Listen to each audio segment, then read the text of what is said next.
શરીર ઉપર સૂત્રનો તાતો એની શિખા સૂત્રનો જેને ત્યાગ કરેલો આવો પુરુષ. અને બે હિંડોળા ઉપર હિંચકતા હતા. એમાં જનકને જઈને એના પત્ની સુનૈનાએ કહ્યું કે મહારાજ, હા મારે તપાસ કરવો છે આ બેમાંથી મોટું કોણ? નારદજી કે સુખદેવજી?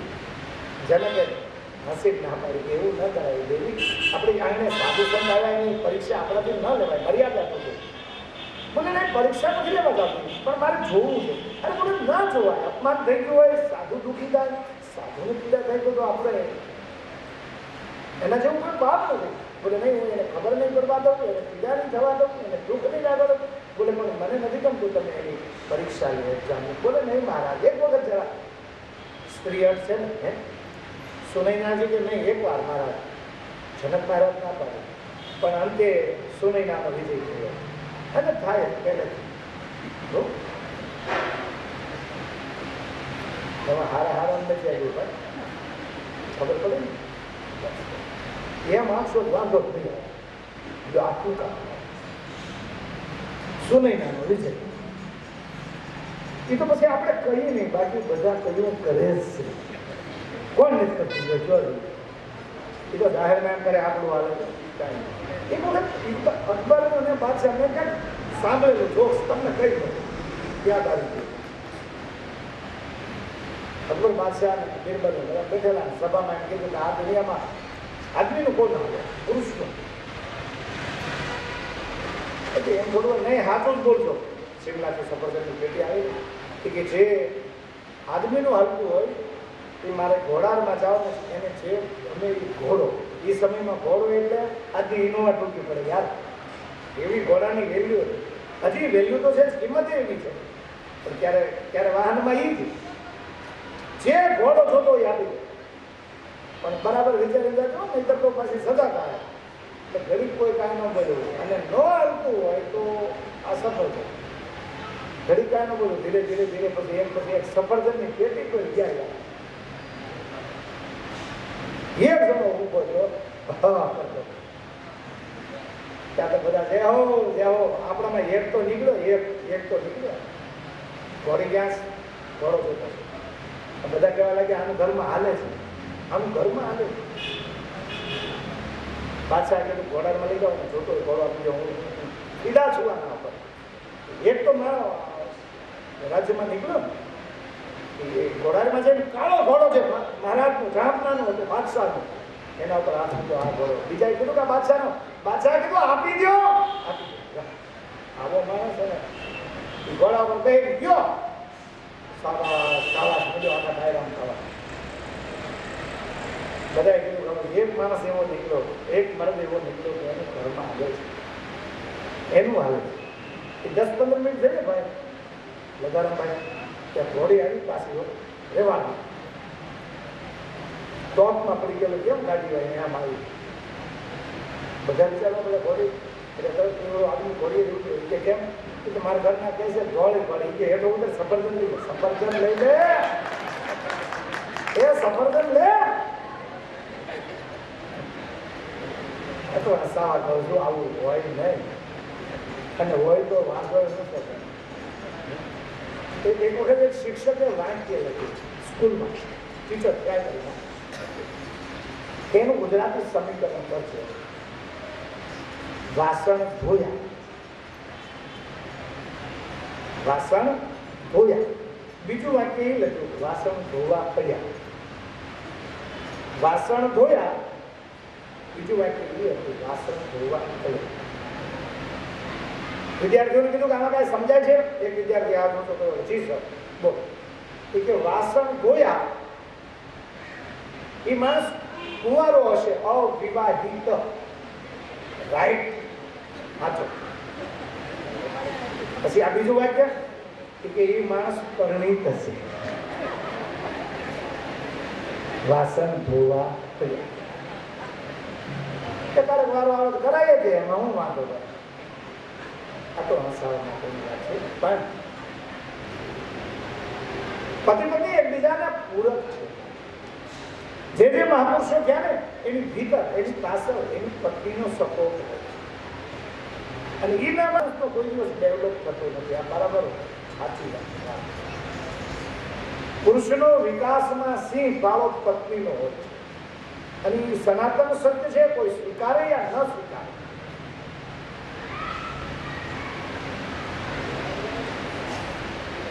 તમે વિચાર કરો કે જે મહાપુરુષો થયા, આજે ઘણા લોકો એમ કે મને પેલી નવઘણની વાર્તા હું સાંભળું ને કે નવઘણને બચાવવા માટે દેવાય બોદરે એનો છોકરો આપી દીધો ઊંઘો.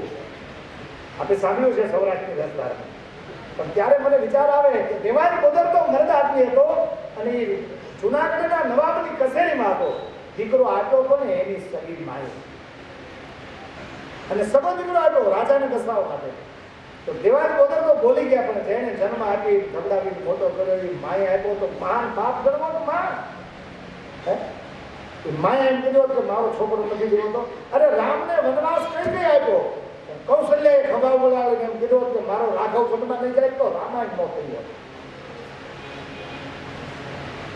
મા કૌશલ્યાએ એમ કીધું જા બાપ જો કીધું માં તું કહે બન જાના તો કાનન પર સત યવત સમાન. હે રાઘવ, બાપ તારી માન તારો બાપ બે વનમાં જવાનું કહેતા હોય ને તો એ વન તને હો અયોધ્યા જેટલું સુખ આપશે. એ કૌશલ્યાએ કીધું એટલે રામાયણ માં મહાન છે. માતૃત્વને કોઈ પહોંચી ન શકે. માતૃત્વને સમજવું અઘરું છે. શ્રીમદ ભાગવતજીમાં તમે જુઓ, કૃષ્ણ દ્વારકાધીશ થયા, ભાગવતની કથા આવે. સંધ્યાનો સમય હોય એટલે કૃષ્ણ અટારીમાં બેઠા બેઠા એકલા રહેતા. શ્રીમદ ભાગવત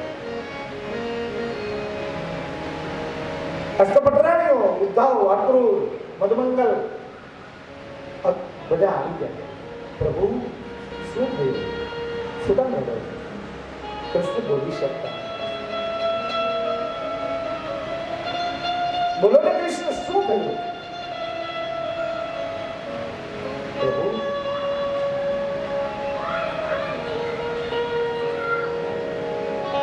કૃષ્ણ ઉભા થઈને જઈને પોતાના શયનખંડમાં જતા રહ્યા.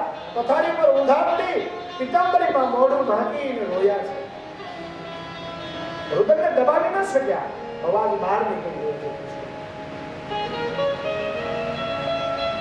અષ્ટપટરાણીઓ રડી પડી છે, મહારાજ અમારી કોઈ ભૂલ થઈ ગઈ, અમારાથી કઈ પાપ થયું, આપ શું કામ આટલા રડો છો? શું થયું? પ્રભુ બતાઈએ ને ક્યાં હો? કૃષ્ણએ રોતા રોતા ફરિયાદ કરી છે, જાઓ મને મારું વ્રજ યાદ આવે. ઉદ્ધવ મારા મા બાપ યાદ આવે.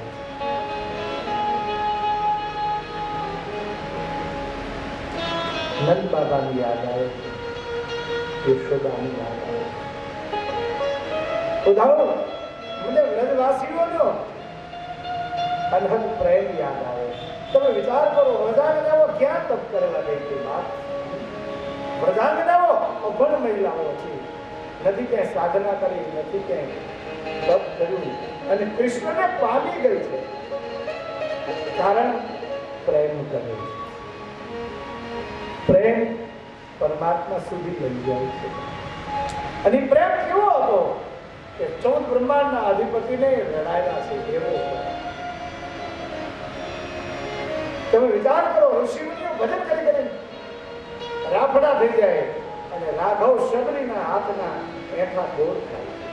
પ્રેમ પ્રેમ તત્વ કેટલી ઊંચાઈ ઉપર છે. પ્રેમ કોને કહેવાય? પ્રેમ એટલે શું?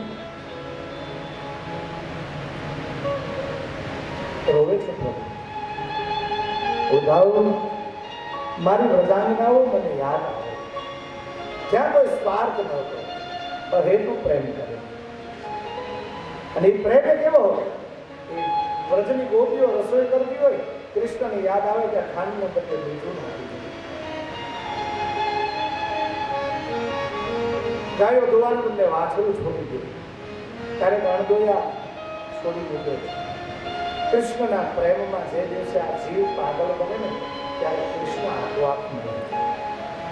એમ જે પરમાત્માને તમે માનતા એને બસ પ્રેમ કરો. અને જે જીવને પોતાના ઈષ્ટની યાદ રડાવીને જાય ને બહાર, તો ઈષ્ટને પ્રેમ કરવો નહીં. ઈષ્ટ અને સદગુરુની યાદ આ જીવને રડાવી દે. આપણું સદગુરુ, આપણું ભગવાન આપણને રડાવે નહીં તો એ ભક્તિ શું કામ? રામચરિત માનસમાં ગોસ્વામીજીએ લખ્યું છે,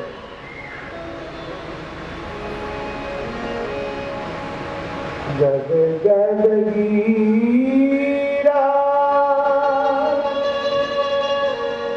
નયન બાવીરા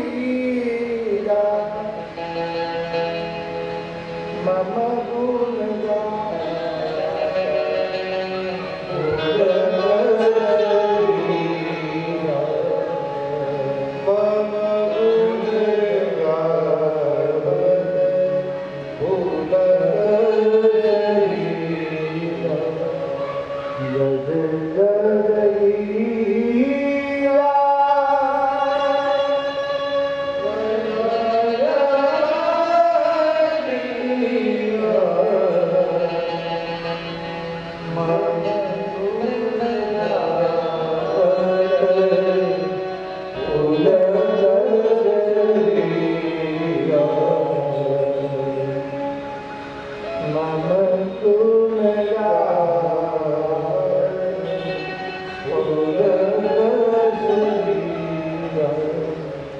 બંગાળના ગૌરાંગ મહાપ્રભુ થઈ ગયા. આપણે નામ સાંભળ્યું છે. હરિબોલ હરિબોલ હરિબોલ કરે ને સમાધિ લાગી ગયા. રામકૃષ્ણ પરમહંસ માં એમ કરવા આશીષ આપે સમાધિ લાગે. ભક્તિ એને કહેવાય, સાધના એને. જે દિવસે તમને તમારો ઈષ્ટ યાદ આવે, તમારો સદગુરુ યાદ આવે ને રોવાય ન જાય, એ સાધનાને શું કહેવાય?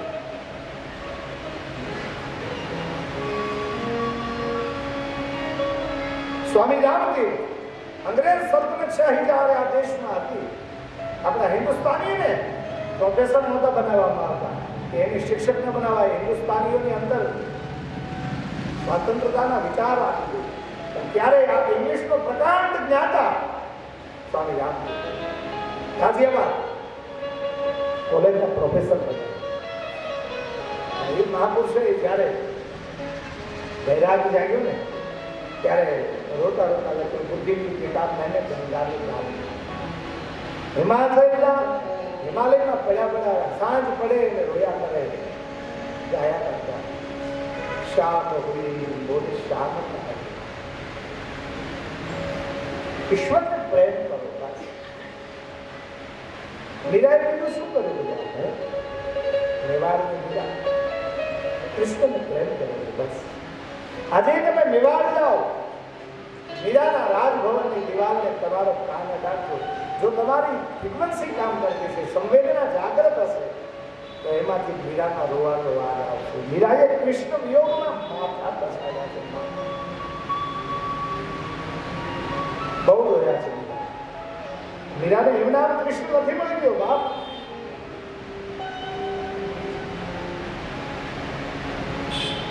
મીરાબાઈ મેવાડ છોડીને જ્યારે દ્વારકા આવ્યા છે, અંતિમ સમય આવ્યો બોલાવે, દ્વારકાધીશના મંદિરમાં ગયા અને દરવાજો ખોલો. મીરાએ રોતા રોતા હાથ લીધા. છેલ્લું પદ છે મીરા, સાહેબ હે ગોવિંદ હે મધુસૂદન, તોરે કારણ સબ કુછ છોડા, તોરે કારણ સબ કુછ છોડા, તોરે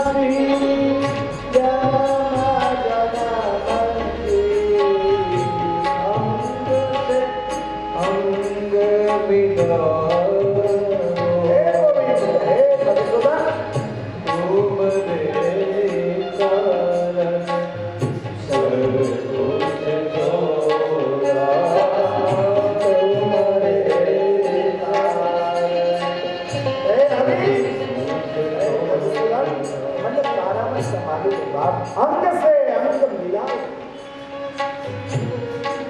અને આપણે સાંભળ્યું છે આ દેશમાં બે હસ્તીઓ એવી છે કે જેના મૃત્યુ પછી ડેડ બોડી બે, એક મીરા અને બીજો કબીર. આનું પંચ ભૌતિક શરીર મળ્યું જ નથી, બે જગ્યાએ મગહરમાં છેલ્લે ફૂલની સાદર બની અને દ્વારકામાં મીરા કૃષ્ણ સ્વરૂપમાં સમાયા કેવળ ફૂલનો ઢગલો મળે, એનું શરીર નથી બન્યું. પ્રેમ એને જ્યારે મને તમને આપણું ઈષ્ટ યાદ આવે રોવાય ન જાય, કોઈ પ્રેમ વધારે વધારે નામનો જપ કરો.